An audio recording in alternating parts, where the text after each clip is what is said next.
How do you know if the air you breathe is safe? Well, it depends on where you live, not just what town or city, but often what neighborhood, what street. In this episode, I'll talk with the founder of MKE Fresh Air Collective, a community-led air quality monitoring project in Milwaukee. Hear what he's been finding out about the air we breathe and what it could mean for our health. I'm Amy Barrio, and this is State of Change from Clean Wisconsin.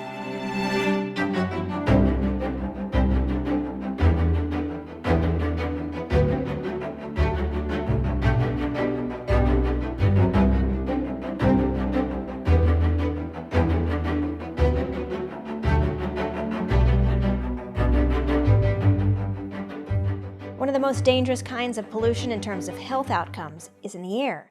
Fine particulate matter air pollution is made up of tiny airborne particles 30 times smaller than the diameter of a human hair.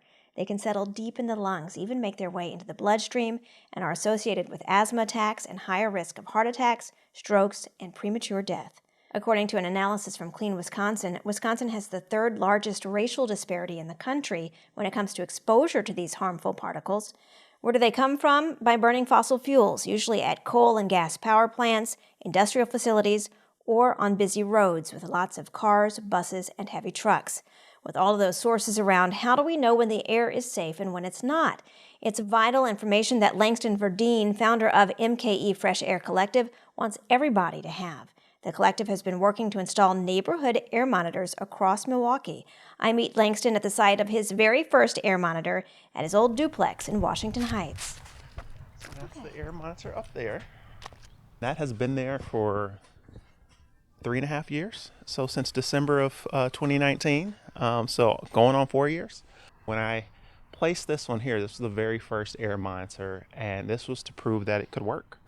So the DNR has air quality monitors all over Wisconsin and in parts of Milwaukee. Why was it important to you to do more, to put more monitors out? Yeah. So in Milwaukee, we used to have a ton of air quality monitors through the Wisconsin DNR in the Milwaukee area. Now we have 3. There's one on the far south side of Milwaukee, and the other 2 are out in the suburbs, right?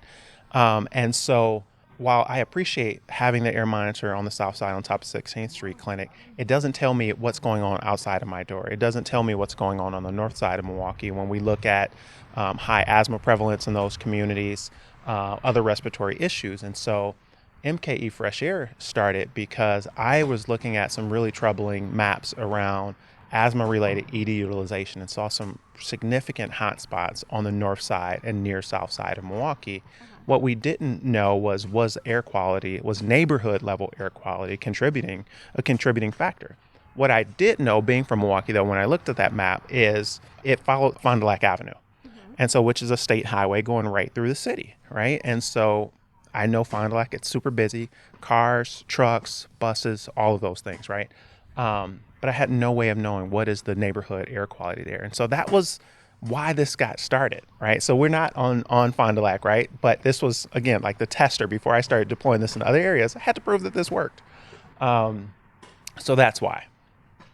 Air quality is a little tricky because, over the summer, we all saw how bad the air quality was in Wisconsin because of the fires in Canada. But typically, you don't really see what's going on, especially if it's exhaust coming from cars and big trucks.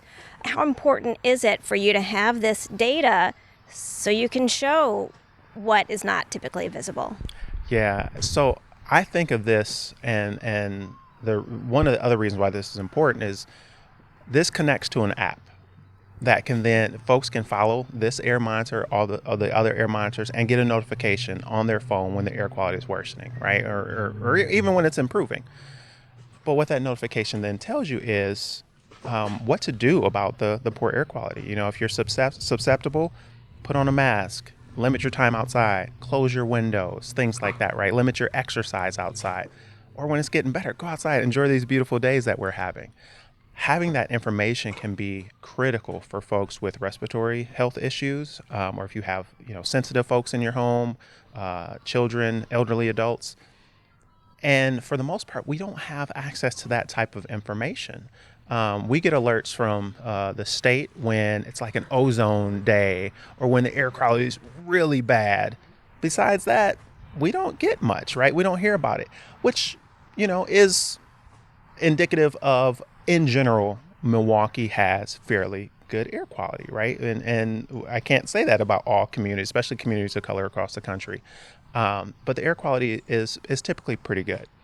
But when we think about those neighborhood pockets of poor air quality, when you think about the places where you have a lot of industry or heavy transportation vehicles, like the Department of Public Works, they've got a lot of old vehicles that are positioned right in the central city, right? How is that impacting our air quality? Well, if I don't have an air monitoring device nearby, it won't tell me if I live across the street if that's affecting my health or not. Go this way here. Yeah. After checking out that very first monitor, still collecting data, Langston and I take a walk through the neighborhood to talk about how this all got started and what's next.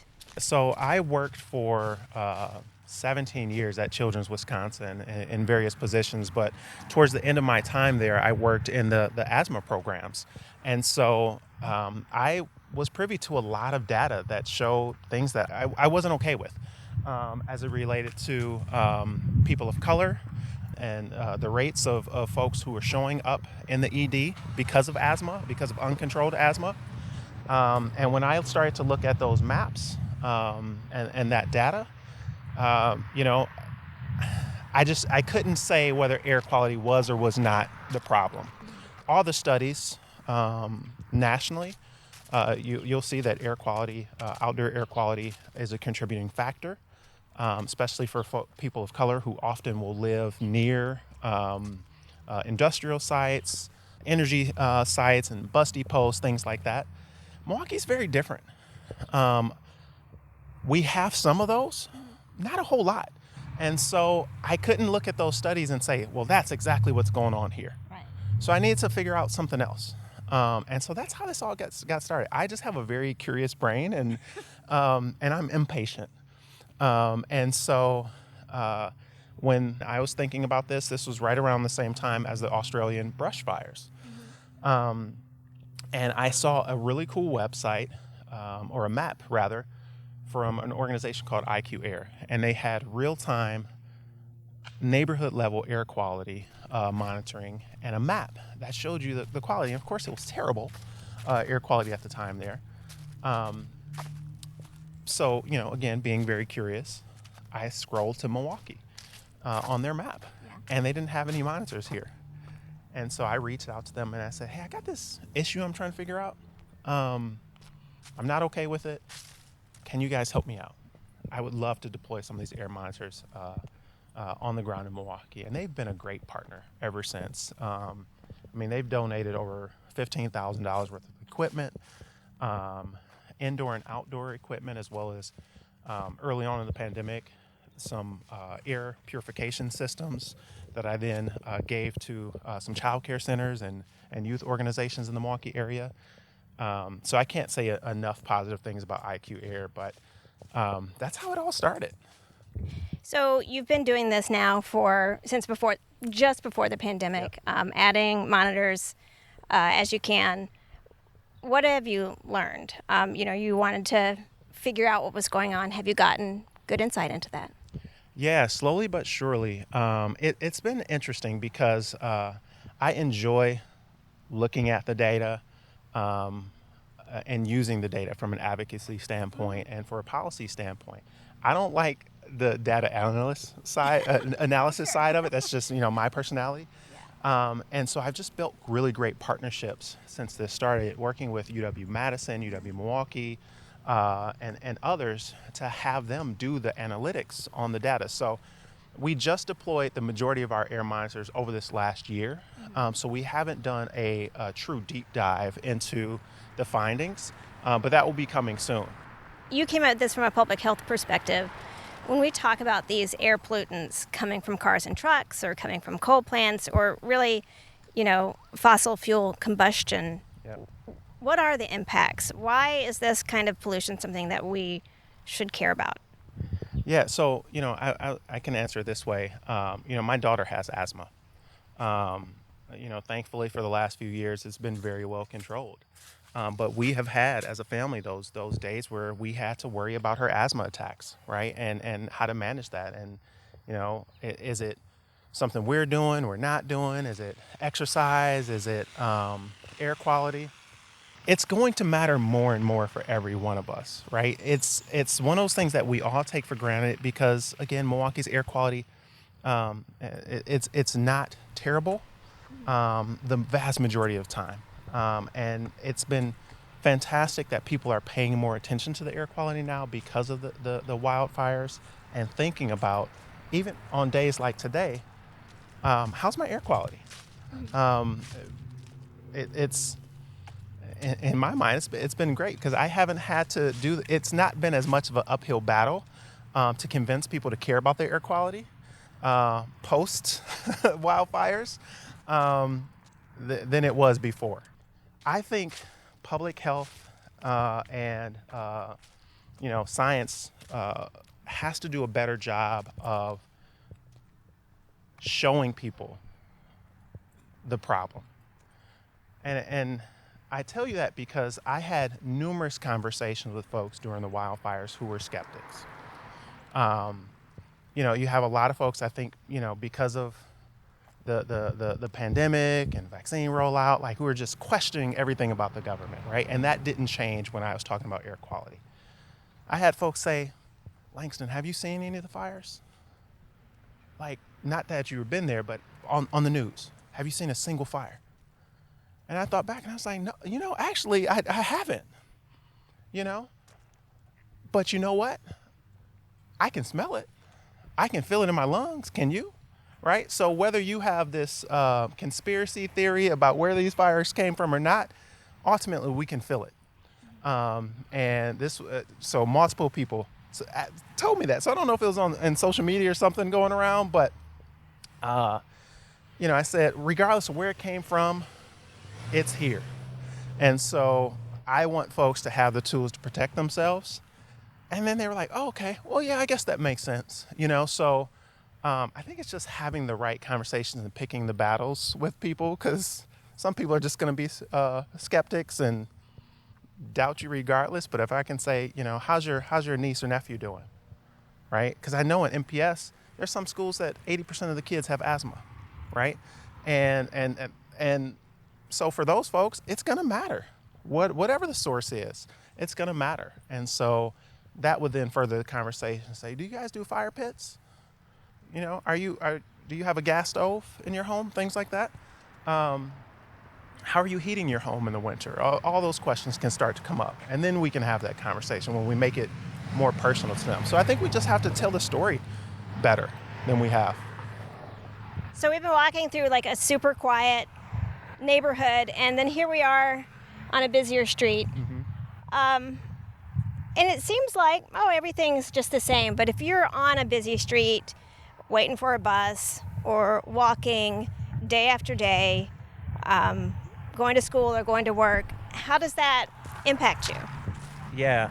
And, some colleagues of mine have done studies where they have portable air sensors, and they're at schools when the buses come to drop off kids, and when they come to pick them up, the air quality spikes. It gets so bad, right?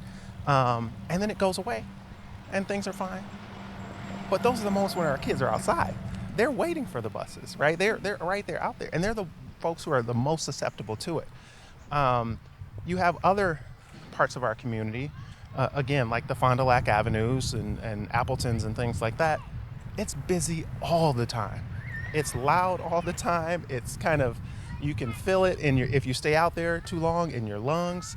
And so that can have a considerable health impact on communities. And we see a lot of disparities, and not just respiratory issues, but again, because I worked in the hospital health system, we saw tons of disparities when you just look at what's going on along Fond du Lac. Can all of it be contributed to air quality in trucks? I don't know. But I also can't say that it definitively is not the issue. And that's why the air quality monitoring, I think, is important to help us be able to pinpoint, is this part of the problem? So Clean Wisconsin did an analysis a couple of years ago that found that Wisconsin has the third largest disparity when it comes to race and exposure to fine particulate matter air pollution. Are you surprised that that's the case? No, I'm not surprised, and really that's just because of the history of our state and our city when it comes to segregation and issues like redlining, and a lot of the other disparities that we have as it relates to health issues in the state. If we were able to improve some of our three most impoverished communities in Wisconsin in Milwaukee, Wisconsin would rank nearly number one in health outcomes, right? So you have three communities that are struggling so bad that it's pulling the outcomes for the state down so that we're one of the worst in the country, right? So it's not too surprising to me now that I've been exposed to a lot of this data, but also just being a longtime resident here, I see that for sure. So we're coming back to another busy street, and I see, like a construction vehicle down here, a couple of them. I don't see any electric vehicles or certainly no electric heavy trucks. So you talked about kind of making that transition away from these fossil fuel burning cars and heavy trucks. Are you optimistic that we can do that? I am optimistic. Even in a city like Milwaukee that loves to do things the way it's always been done, right? There are some really fantastic leaders at the city who are trying to get the rest of their colleagues and the I would say old timers, and not to try to offend anyone, but the folks who have that old way of thinking, to think differently about what would it look like to electrify the fleet in Milwaukee. I mean, we have a significant amount of vehicles, right? They've done it. They've done it in Madison. They're doing it across the country. They're proving that this can work if you invest the resources into it. And we're seeing with some of these electric vehicles right now that you don't have a loss in performance. If you can, create the infrastructure to charge these vehicles appropriately to keep folks on the road, it works. And I think we're on the cusp of figuring out, what is it going to take to do that in Milwaukee, and then to start doing it. How big of a difference would that make in places like you talked about, like people who commute or walk or wait for the bus along Fond du Lac Avenue or some of those other places? Yeah, I think it will make a huge difference. In fact, I've seen some satellite data around all of the pollutants that come out of the back of trucks during those high drive times, those rush hour times. And it's not just your typical pollutants that you'd expect, but it's also arsenic and NO2 and all of these things that are, and lead, and a lot of things that are just really harmful to us. Now, they might be at very small levels per truck, but we're talking about hundreds of trucks, right? And so these things add up and can be very dangerous, right? And so getting those off the road will be very, very nice. And I'm sure we've all had that experience of driving or sitting behind on our bikes behind one of those trucks, whether it's one of the big semis or even if it's one of the city's garbage trucks. And it just feels bad, right? You just get that, I got to roll up my windows quick, or I got to go, I got to get out of here. If you have to experience that throughout the day as these vehicles continually drive past you, or like this school we're passing, it's great to hear the kids playing outside, right? But if they have to continually experience that and be breathing that in, you can only imagine what the long-term impacts of that might be for them. Yeah, I mean, we want to be outside, right? And I think we want our kids to be outside, like these kids at this school. But sometimes the air quality is so bad, maybe it's better to be inside, and that feels like a really heartbreaking thing. Yeah, it does, and it is. When I first started deploying air monitors, I was really intentional about placing them around schools or at schools or child care centers. My very second air monitor that I ever placed was at Next Door Foundation's Child Care Center.